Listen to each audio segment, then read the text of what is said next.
जय हिंद। आप सभी का मेरे डिफेंस चैनल पे स्वागत है। तो आज की डिफेंस अपडेट वीडियो में दो सबसे बड़ी अपडेट आ रही है भारत के 5th जनरेशन फाइटर जेट को लेकर। तो वीडियो की पहली अपडेट AMC फाइटर जेट को लेकर आ रही है। इसके अलावा वीडियो की जो नेक्स्ट अपडेट है वो रशिया के द्वारा भारत को एक बहुत ही बड़ी ऑफर दी जा रही है 5th जनरेशन फाइटर जेट को लेकर।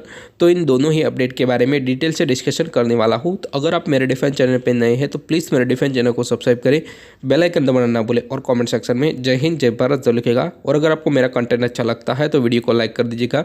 और अगर डिफेंस के रिलेटेड कोई भी क्वेश्चन हो तो आप कमेंट सेक्शन में अपना क्वेश्चन जरूर लिख सकते हैं।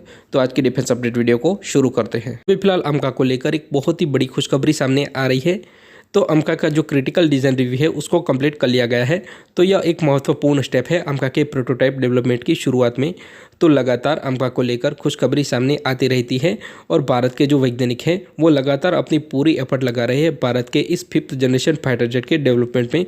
और भारतीय वायुसेना के लिए भी ये प्रोजेक्ट बहुत ही ज़्यादा महत्वपूर्ण है, क्योंकि आने वाले टाइम में जो हमारे दुश्मन देश है उनको अमका ही टक्कर देने वाला है। इसके अलावा भारत के कई सारे आलोचक हैं जो कि अपने कड़वी जुबान से बार बार यह कहते हैं कि भारत को अपना पहला स्वदेशी फाइटर जेट डेवलप करने में कई सारे साल लग गए। इसके अलावा भारत का जो अमका डेवलप हो रहा है उसमें भी लगातार देरी का सामना करना पड़ रहा है, जो कि भारत की नाकामयाबी है, ऐसा वह कह रहे हैं। तो उन सबको मैं बता दूं कि कोई भी नई टेक्नोलॉजी डेवलप करने में सालों लग जाते हैं। इसके अलावा भारत इस फील्ड में नया है। इसके अलावा रही बात आलोचक की, तो उनको हर एक चीज़ में बुराई ही दिखेगी।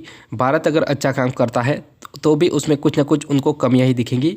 और रही बात उनके फाइटर जेट की, तो वह सिर्फ दूसरे देश के फाइटर जेट को सिर्फ जॉइंटली डेवलप करने के बहाने पेंट ही करते हैं। इसके अलावा उन्होंने अपने दम पे ही एक 5th जनरेशन का फाइटर जेट प्रोग्राम शुरू तो किया था, पर उसका अता पता ही नहीं है, पूरा फाइटर जेट ही गायब हो चुका है। हम वीडियो की नेक्स्ट अपडेट के बारे में बात कर लेते हैं। तो अभी फिलहाल रशिया के द्वारा यह चीज़ बताई जा रही है कि Su-75 चेकमेट को लेकर अभी फिलहाल भारत और रशिया सीरियस तौर पर डिस्कशन कर रही है। और भारत रशिया के Su-75 चेकमेट के बारे में सोच रहा है। फिलहाल भारत को वेस्टर्न कंट्री और US, इसके अलावा रशिया के द्वारा अलग अलग फाइटर जेट्स को लेकर नए नए ऑफर मिल रहे हैं। तो सबसे पहले एरो इंडिया शो में अमेरिका के द्वारा अपने F-35 को भेजना। इसके अलावा रशिया ने भी Su-75 चेकमेट का जो ऑफर है वो भारत को देना। अमेरिका और रशिया दोनों को ही पता है कि आने वाले टाइम में एक बड़े नंबर में भारतीय वायुसेना फाइटर जेट को परचेज करने वाली है। तो लगातार इन दोनों कंट्री, इसके अलावा वेस्टर्न कंट्री के द्वारा भी भारत को फाइटर जेट्स के ऑफर दिए जा रहे हैं। तो रशिया का जो Su-75 चेकमेट है उसके बारे में थोड़ा सा डिस्कशन कर लेते हैं कि कैसे यह भारतीय वायुसेना के लिए फ़ायदेमंद हो सकता है या नुकसानकारक हो सकता है।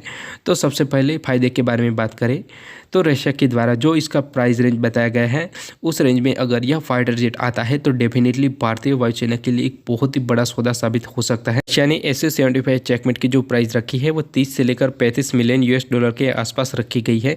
तो इतने कम प्राइस में एक 5th जनरेशन फाइटर जेट अगर ऑफर किया जाता है तो डेफिनेटली एक बहुत ही बड़ा सौदा है, क्योंकि Su-75 चेकमेट में एक बहुत ही ज़्यादा पावरफुल रडार, इसके अलावा जो इसडेलिया 30 जो कि Su-57 फैलन में यूज़ किया जाएगा वही सेम टू सेम पर एक सिंगल इंजन के साथ आने वाला है। इसके अलावा रशिया के एडवांस एवियोनिक्स और जो सेंसर है उसको भी Su-75 चेकमेट में इंस्टॉल किए जाएंगे। तो डेफिनेटली एक बहुत ही बड़ा सौदा हो सकता है भारतीय वायुसेना के लिए। और अगर ये टाइम रहते डेवलप हो जाता है तो डेफिनेटली भारतीय वायुसेना Su-75 चेकमेट के बारे में सोच भी सकती है। भारतीय वायुसेना प्रमुख ने भी अपने बयानों में बताया है कि अभी फिलहाल भारतीय वायुसेना 4.5 जनरेशन, इसके अलावा अगर 5th जनरेशन की टेक्नोलॉजी भी मिलती है तो उसको इंडक्ट कर सकते हैं। तो यह एक बहुत ही बड़ी अपॉर्चुनिटी होगी रशिया के लिए। अलावा इस ऑफर के माइनस पॉइंट के बारे में बात करें तो जो रशिया ने Su-75 चेकमेट की जो प्राइस रेंज ऑफर की है वो क्या सच में पॉसिबल है, और रशिया क्या इतनी प्राइस रेंज पे एक 5th जनरेशन प्रोवाइड कर पाएगा या नहीं कर पाएगा, इसके ऊपर सबसे बड़ा सवाल है।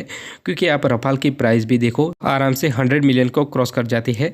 तो एक तरफ 4.5 जनरेशन का रफाल जिसकी प्राइस 100 मिलियन, और उसके सामने Su-75 चेकमेट 5th जनरेशन का फाइटर जेट पर उसकी प्राइस 30 से लेकर 35 मिलियन। तो अगर इस प्राइस रेंज पे रशिया इस फाइटर जेट को पॉसिबल कर पाता है तो डेफिनेटली इसके ग्राहक बहुत सारे होंगे। अलावा दूसरे पॉइंट के बारे में बात करें तो आने वाले 4 से लेकर 5 सालों में इस फाइटर जेट को डेवलप कर देगा, ऐसा रशिया का कहना है।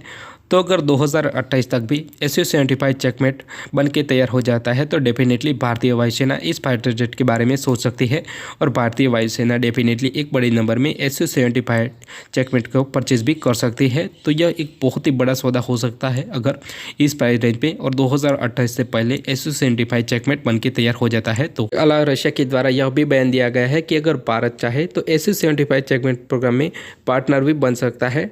तो शायद इसकी संभावना बहुत ही ज़्यादा कम है, क्योंकि इससे पहले भी Su-75 फैलन के साथ यानी कि भारत और रशिया मिलकर जो FGFA प्रोग्राम डेवलप कर रहे थे उसमें भारत को कड़वा एक्सपीरियंस मिल चुका है, क्योंकि उसमें कई सारे फॉल्ट की वजह से भारत को बाहर आना पड़ा है। जिसमें पहला था टेक्नोलॉजी ऑफ ट्रांसफ़र। तो इंजन की जो पूरी टेक्नोलॉजी ट्रांसफ़र है वो भारत के साथ नहीं होने वाली थी। अलावा रशिया के द्वारा बार बार फंडिंग कहे जाने की वजह से, और तीसरा रीज़न जो FGFA का स्टेल्थ कैरेक्टर था वो उतना ज़्यादा इफेक्टिव नहीं था। इसी वजह से भारत ने FGFA प्रोग्राम में से अपने हाथ पीछे खींच लिए। रही बात Su-75 चेकमेट को जॉइंटली डेवलप करने में, तो शायद भारत इस चीज़ को अवॉइड करे और जो Su-75 चेकमेट है उसको डायरेक्टली ही परचेज करे, क्योंकि भारत को एक बार कड़वा एक्सपीरियंस मिल चुका है और भारत एक बार ठोकर लगने के बाद उस चीज़ को कभी भी नहीं दोहराता। का डिफेंस अपडेट वीडियो यही तक। तो आशा करता हूँ कि आपको मेरा डिफेंस अपडेट वीडियो अच्छा लगा। तो वीडियो अच्छा लगा हो तो वीडियो को लाइक भी ज़रूर कर दिएगा और थैंक यू फॉर वॉचिंग।